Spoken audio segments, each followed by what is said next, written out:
Mainit si Riley Grigsby sa kanyang debut game. RJ Abarrientos in-stare down. Bakbakang Barangay Ginebra kontra Phoenix Fuel Masters. Debut game ni Mamuyak sa Phoenix, Grigsby naman sa Barangay Ginebra. So, first quarter nga mga chong, sagutan ang dalawang import ng dalawang kupunan. Pinasayaw si Stephen Holt. Eto namang si Riley Grigsby, agad na umatake to the basket. RJ Abarrientos, ganda ng pagkakahanap kay Troy sa ilalim. Pero etong import ng Phoenix, nagiinit na sa 3-point area. Pero mas mainit etong si Kem Taffin. 4 at 3-point shot agad ang pinakawalan. Sasagutin niya ni Riley Grigsby sa kanyang corner 3-point shot pero di makabuelo ang Ginebra. Pull-up jumper ni Perkins, timeout ang Ginebra. 7-point lead para sa Phoenix. After ng timeout na yan, biglang umarangkada yung opensa ng Phoenix Fuel Masters. Turnover ng Ginebra, ikakapitalize nila yan. Jason Perkins, 3 na yung bantay sa ilalim. Ito namang si Riley Grigsby, kitang-kita na nangangapa pa sa physical na laro sa PBA. At yan nga yung tinitake advantage ng Phoenix. Talagang ina-atake nila yung depensa ni Riley Grigsby. Sabay tikadang ng 3 si Richie. Timeout ang Ginebra. 19-point lead para sa Phoenix. After that timeout, Riley Grigsby, ganda ng Pinoy step to the basket. Pero etong si BJ Johnson, ganda ng pasa sa kanyang teammates. Riley Grigsby pa rin ang tumatrabaho para sa Barangay Ginebra. Makakatakbo si Troy Rosario, ta-timeout ang Phoenix. Baba sa 17 ang hinahabol ng Ginebra. Under 2-minute mark, eto na naman yung opensa ng Phoenix. Libre si BJ Johnson sa kanyang tomahawk dunk. Dying seconds, humabol pa si Richie. Kaya natapos ang first quarter 15-32.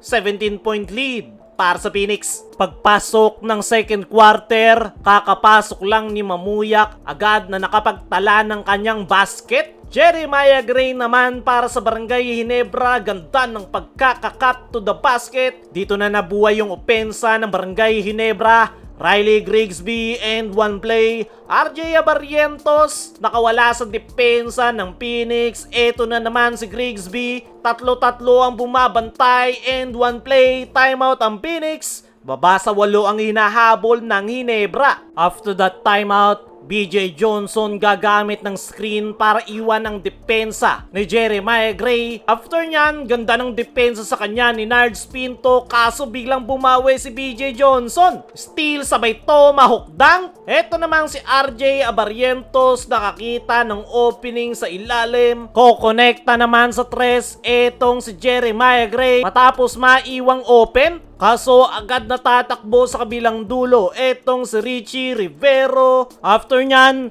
hindi naman makapaniwala etong si Riley Grigsby matapos siyang tawagan ng offensive foul. Galit na galit si Coach Tim, hindi pinayagan yung kanyang challenge kay Balungay to the basket. After nyan, natawagan ng technical foul si Coach Tim. Galit pa rin matapos hindi payagang mag-challenge. Kaya naman nagpakilala etong si Grigsby. Black shot ang inabot ng Phoenix. After nyan, siya pa yung pupunto sa kabilang dulo, kaya natapos ang first half 36-48, 12-point lead para sa Phoenix. Leading scorer si Grigsby with 20, BJ Johnson naman with 12 para sa Phoenix. Pagpasok ng third quarter, sagutan yung dalawang import ng dalawang kupunan. Atake si Riley Grigsby to the basket. 3 naman ang ibabaon netong si BJ Johnson. Pero hindi papatalo si Grigsby sa kanyang post-up fadeaway jumper. Ito namang si RJ gagamit ng screen para sa kanyang pull-up jumper. Pero ang Phoenix dadaanin sa takbuhan. Richie to the basket. Ganda pa ng alley-oop niya sa kanilang import. Pero etong si Riley Grigsby unti-unti nang nag-iinit. Ganda ng pihit sa ilalim. After nyan, titikada pa sa 3-point area. Timeout ang Phoenix. Baba sa 11 ang hinahabol ng Ginebra. After nyan, massive run para sa Phoenix Fuel Masters.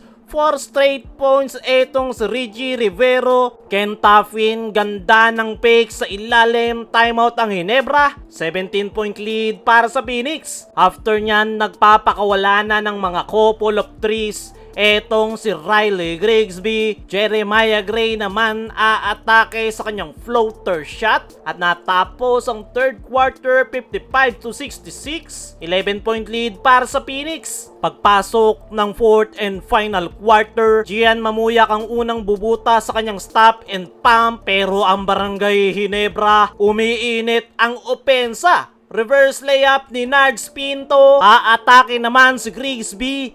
Pinto again sa ilalim. Unti-unti nang gumagapang ang Barangay Ginebra. Nandyan rin si John Abis. Kaso pamatay sunog etong si De Los Santos. After nyan, nagkagulo pa. Matapos niyang i-stare down si RJ. After nyan, eto na naman si Nards Pinto sa kanyang scoop layup. Pero ang Phoenix babawi ng run. Jason Perkins pabandang tira. Kay Balungay di mapigilan sa loob ng painted area, ganun rin etong si Richie sa kanyang jumper. Timeout ang Ginebra. Anim mga bante ng Phoenix. Sinubukan pang umabol ng Ginebra pero Phoenix ang kukuha ng panalo.